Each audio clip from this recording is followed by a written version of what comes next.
There has been some important developments in Canada's largest gold heist story. We're going to talk about those and lessons that we can learn from this, and so much more as we explore.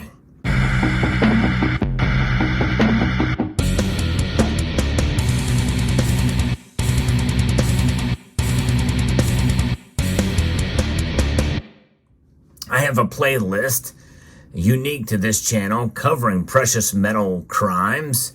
And one thing for sure, when you take a look at those videos, is there are lessons to be learned. There's a lot of reality that we need to face when we hold precious metals. Safety is paramount. Security is paramount. And one of the lessons is to keep your mouth shut about the precious metals you own. Now, obviously, I'm showing some precious metals here, and I'll talk about what I get, but also protect my identity and also protect my home and also have multiple locations from where you can store your precious metals. I think that's paramount and important. Do not make yourself a target. But the Pearson Airport became a target. As many of you remember, I covered this story some time ago where there's been some new developments that and upon my research, and also what I like about this is I'll do some research about what's going on in the world of precious metals, find something, and then moments later I get emails from several of you sharing the story with me. So a lot of you are up on it as well. So thank you so much for those of you who send me links to these articles. So this is coming to us from CBC. Multiple arrests have been made and 19 charges have been laid out in the $22.5 million Pearson gold heist at the airport there. It was the single largest gold heist in Canadian history. And that gives you some perspective here when we think about how brazen this was and how important it is to see and realize that, hey, if there's something valuable, they will find a way to get it. And that's exactly what happened here. Two men who worked for Air Canada allegedly played key roles in the theft of some $22.5 million in gold and cash from the Toronto Pearson International Airport that occurred last spring, according to police, which gives credence to this idea of an inside job. And I know firsthand about that. Inside job, that's how essentially some of my precious metals were stolen many, many years ago. Be very careful who you tell, and who knows. At a news conference, Peel Regional Police said their joint investigation with the U.S. Bureau of Alcohol, Tobacco, Firearms, and Explosives has led to multiple arrests and 19 charges, as well as the interception of large quantity of firearms intended for import into Canada.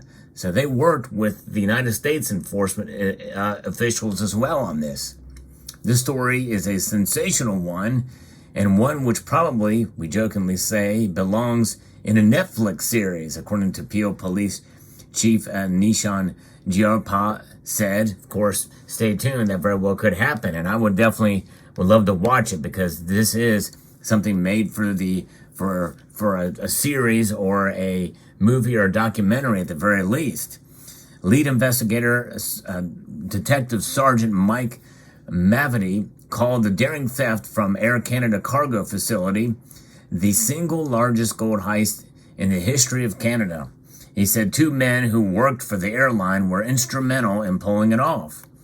One of those employees, Parmpole Sedhu, a 54-year-old man from Brampton, Ontario, who worked in the warehouse, has been arrested and charged with theft of over $5,000 and conspiracy to commit an indictable offense. Meanwhile, a Canada-wide arrest warrant has been issued for Simranpreet Penisar, who is 31 years old, also from the same region. Mavety said Penisar worked as a manager and led a tour of the cargo facility for police after the theft before he resigned from Air Canada last summer. They needed people inside Air Canada to facilitate the theft, and that makes sense. Many of you, when I first posted that video, thought the same thing, said, hey, this has got to be an inside job. And indeed, it was, at least in part, that's for sure. And the 6,600 bars of pure gold worth roughly 20 million Canadian dollars and about $2.5 billion in various foreign currencies were stolen from the cargo compound on April the 17th last year in 2023, shortly after arriving on a flight from Zurich. So essentially, this is now coming to a close. At least arrests have been made, major progress, 1 full year later. A man driving a 5-ton delivery truck approached the compound and gained entry to the warehouse by presenting a legitimate airway bill, a document typically issued by a carrier with details on the shipment. The gold and cash was then loaded onto the truck, and the driver exited the compound. Police later discovered that the airway bill was a duplicate of a document used for a shipment of seafood delivery a day prior, Mavity said. It was printed with the Air Canada facility, he added. Now think about this. It took them a year to figure this out. Think about other crimes that have an expiration date before they occur until they do a proper investigation, and by then it's too late.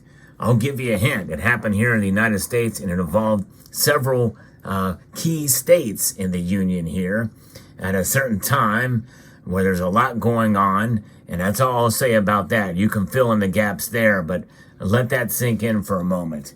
And there's your other little lesson for the day, for sure. But here, the police then discovered that this bill, again, was a duplicate, and using security video assembled from businesses and other sources, police pieced together some of the driver's subsequent route before losing track of the truck in North Milton, according to Mavity. Investigators eventually identified the driver as Durante King McLean. According to Mavity, King McLean is currently in police custody in the United States after he was arrested during a September traffic stop in rural Pennsylvania. Officers found 65 firearms in his rental car, including 2 that had been modified to be fully automatic and 5 untraceable ghost guns with no serial numbers. Peel Police said in a news release about these arrests.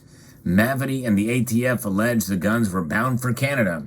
Another man who police say had a role in the Pearson heist, 35-year-old Prashas Paraglungingham, is also wanted by U.S. authorities. Court documents show that prosecutors in Pennsylvania say that he provided money King McLean used to purchase the firearms.